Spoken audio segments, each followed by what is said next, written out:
안녕하세요. 비덴트가 지지받고 살짝 반등했습니다. 매수할 거면 지지받고 반등할 때 눈여겨보다가 매수해야지 급등할 때 불나방처럼 매수하면 안 됩니다. 분명히 비덴트는 지지받고 살짝 반등할 때 한번 살펴봤습니다.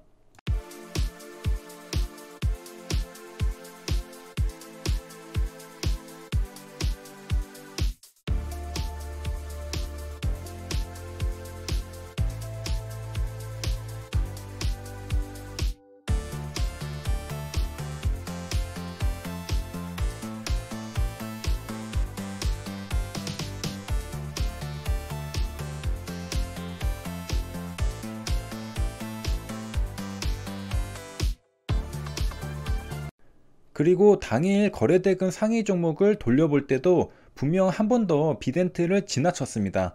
이 정도면 실력이 모자란다고 봐야 합니다. 갈만한 종목을 몇 번이나 지나쳤으니까 말이죠. 주도주의 매수 타점은 심리적으로 매수하고 싶지 않게 생긴 경우가 많습니다. 차트 모양이 매수하고 싶지 않게 생겼죠.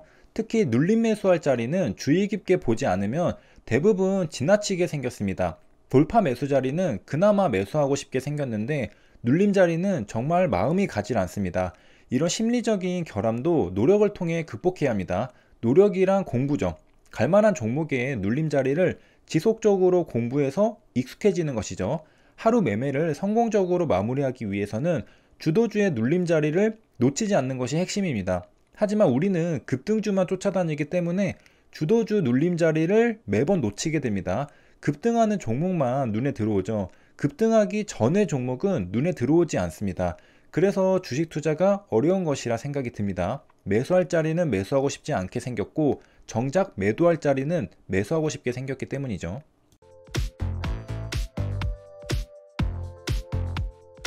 이렇게 비덴트를 지나치고 다른 종목을 보다가 다시 비덴트를 보는 순간 거래량이 터지면서 장대 양봉이 나온 걸 발견하게 됩니다. 정작 매수할 자리에서는 거들떠보지도 않다가 이제 양봉이 뜨니까 너무나도 사고 싶어서 마음이 조급해집니다. 신기한 사람의 심리죠. 급등하기 전에 싼 가격에서는 매수하고 싶지 않지만 급등하고 나서 비싼 가격에서는 매수하고 싶습니다.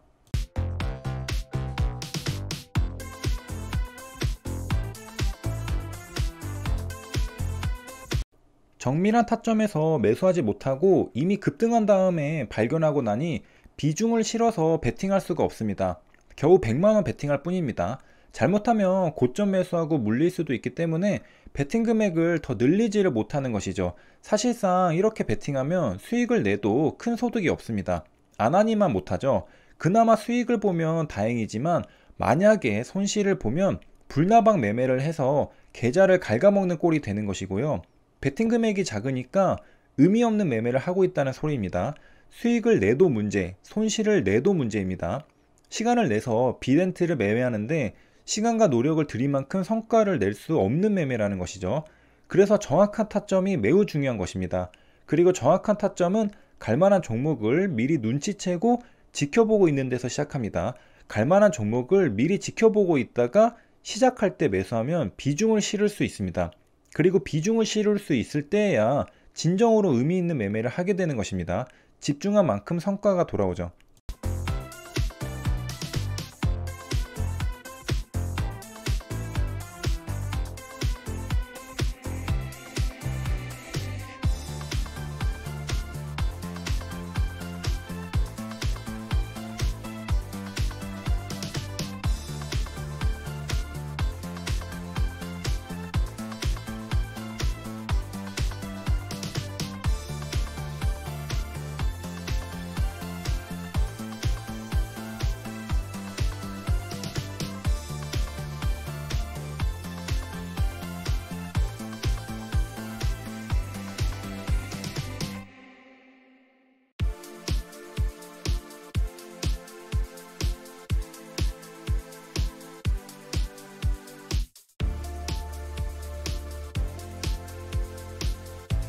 일봉 차트를 보면 비덴트는 충분히 주도주라고 예상할 수 있는 종목이었습니다.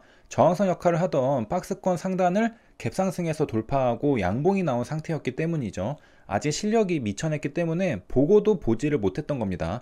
앞으로 이런 일은 없어야겠습니다.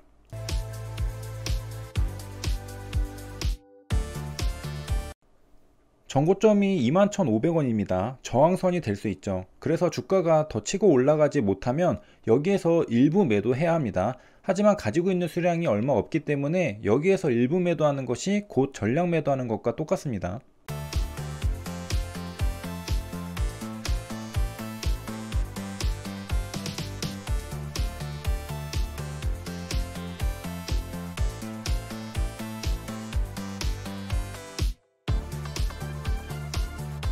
비덴트는 빗썸코리아와 빗썸홀딩스의 지분을 가지고 있습니다. 비상장 기업들이죠. 2017년도에 최초 취득했습니다. 빗썸코리아의 지분은 10.23% 가지고 있고 빗썸홀딩스의 지분은 34.22% 가지고 있습니다. 빗썸은 대한민국의 암호화폐 거래소입니다. 가상화폐 거래소 1세대입니다. 2014년에 엑스코인이라는 이름으로 암호화폐 거래 서비스를 시작하였고 2015년에 현재 명칭인 빗썸으로 변경했습니다.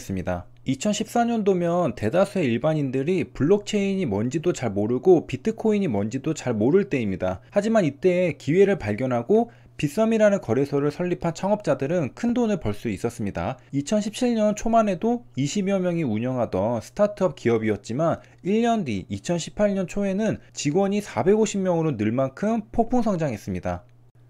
비트코인 초창기에 국내 가상화폐 거래소를 선점하여 이용자들이 많았지만 결국 업비트에게 국내 1위 자리를 넘겨주고 말았다고 하네요. 저도 기억이 나는데 처음 시작은 빗썸에서 거래했습니다. 하지만 이후에 업비트의 UI가 더 편리하고 예쁜 것 같아서 이동하려다가 그 당시 정부 규제가 심해져서 당분간은 코인 거래가 힘들겠다 싶어서 접은 게 기억이 납니다. 업비트 계좌 인증도 까다로워졌죠. 비덴트는 다음날 11월 19일에 유상증자 결정을 합니다. 제3자 배정 증자인데요. 자금 조달의 목적이 타법인 증권 취득 자금입니다. 400억 원에 달하죠. 제3자 배정 대상자는 인바이오젠과 초록뱅 컴퍼니입니다.